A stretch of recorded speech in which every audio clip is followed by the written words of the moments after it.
Hey everyone, it's Mo, and welcome back to One Mo Kidney.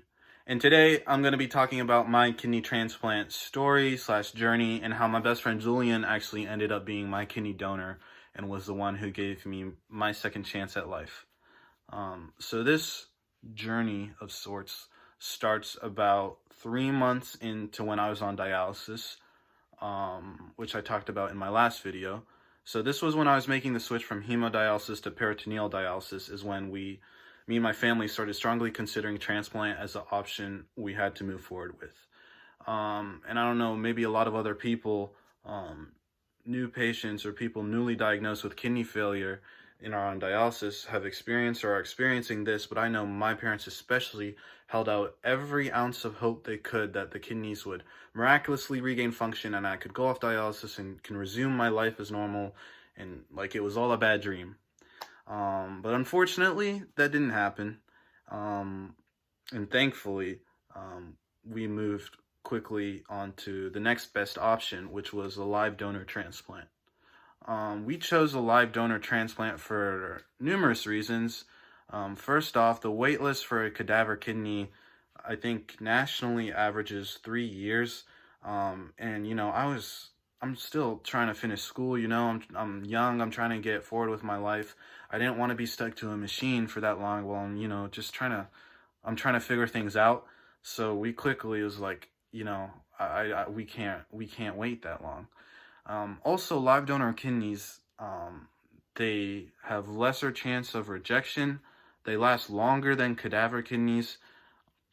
And also kind of a side benefit, if you think about it, no one has to die, which is a good thing because cadaver kidneys come from people who unfortunately pass in order for you to get that kidney.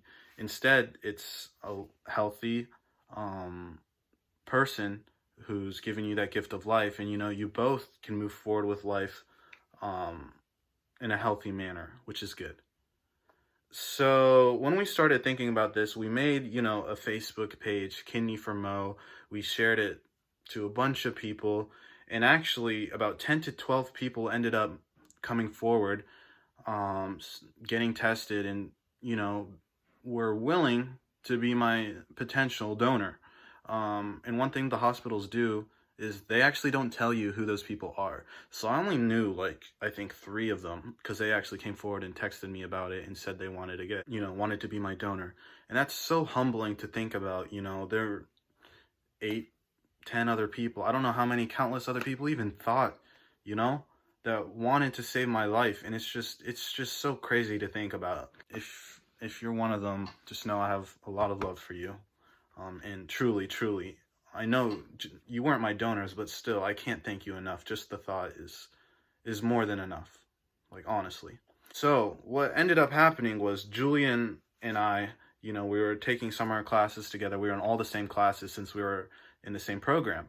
And I would commute from home in between my dialysis sessions. I would stay on campus, and I started out just staying, in the library doing nothing. But eventually, he saw, and he's like, you can just come to my place anytime.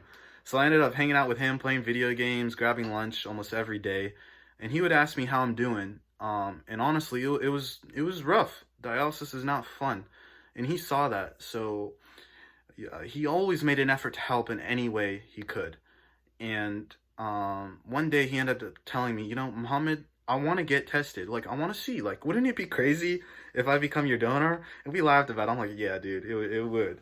But, a few months went by. And then one day he told me, he's like, Muhammad, I got tested and, I'm moving forward with the second stage. And that blew my mind kind of because, not a lot of people even make it to that stage. So that was a pretty good sign. So fast forward a little time, and Julian, he was the best match. And something they actually told us, that kind of shocked us, my transplant surgeon told us, is Julian was a better match than my blood relatives, which is something they almost never see. He was a better match than my real life brother. I mean, Julian's my real life brother now, but than my blood brother. It's like they just don't see it. And it was, when he told me that he, you know, of course he had to think about it. And I personally, like, I low-key didn't want him to do it because it's crazy, right? You know? Like, doing that. He came from Springfield, Illinois as my random roommate to college, me from Cincinnati. We got randomly placed because we were in the same program, and just because we were roommates, there's no saying we'd become good enough friends, you know, to even talk after freshman year. But luckily, I guess all the stars aligned, and he ended up being the one to save my life. He hates when I get emotional about it, so I'm not gonna cry. I'm gonna try not. But you know, you can't really ever put into words what it means for someone to risk their lives in a way. I know kidney transplants are super safe for the donor, but still, you know, he's doing a major surgery on himself, um, just so that I can resume my normal life. And I asked him about it once, like, why are you doing this for me? And he's like, you know, like, don't mention it. And I pressed him, like, why? He's like, because if I were in the same position, you would do the same. Um, and like I said, it's super humbling, and I'm forever grateful to him. Shout out Julian. So now I'm going to talk about the actual transplant day, and kind of a little leading up. A few days before, we had our pre-op meeting with our surgeon, and something he told me, which kind of shocked me and Julian. He told our families he's a organ recipient as well. He's a liver recipient. Um, and you know, he's been a huge motivation in my life and kind of now my future plans for my life. But I remember he told me, like, I'm of course going to paraphrase, but he told me he built the whole transplant program at this university to be what it is today, and he did it with almost no one knowing his story and no one knowing, you know, what he's gone through with his transplant. And he wants it that way because, you know, he said he wants to succeed in life and do great things in life, in spite of his disease. He doesn't want his disease, his illness, his past struggles with his health to define him. He wants what he does in life in spite of that to define him. And you know, that was just super powerful for me to hear. And you know, definitely like made the thought of transplant, you know, like, you know, I gotta make something of myself after this. You know, I'm not gonna get a transplant and, you know, waste my life away, if that makes sense.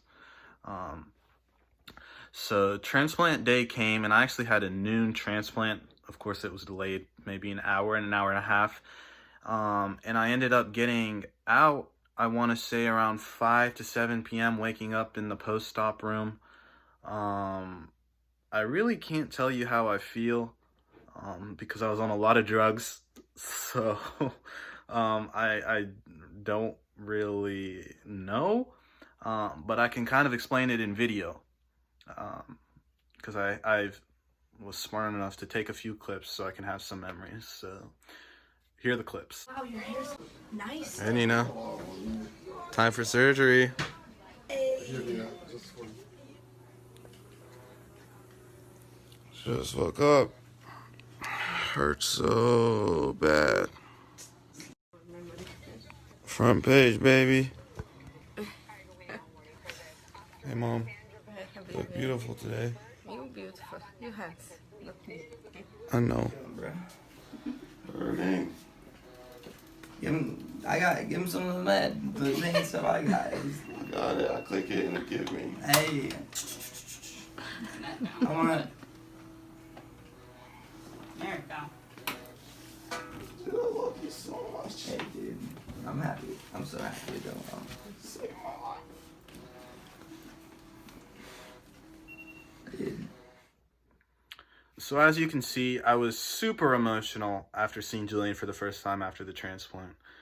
It's just, you know, a wave of just someone, just, this man just really saved my life. Like, it's real now. And it's just crazy to think about, you know. So now me and Julian, we're back as college students, at home though, because of coronavirus. So wear your masks. But we're doing great. I'm super thankful. And I feel kind of now the best way, or what I decided because I struggled a lot with kind of, even after transplant, I struggled with kind of making a meaning of, okay, like, my life now is still going to be so much different than what it was before in certain ways. Um, and I was struggling with, like, adapting to that, but, like, I think this is important advice kind of to maybe anyone dealing with this is, at least for me, it helped when I looked at it as, you know, I just got the second chance at life. That's literally what my gift was. And I got to do something with it, you know? It doesn't make sense now for me to waste my life away after I was giving so much, and this man sacrificed so much for me.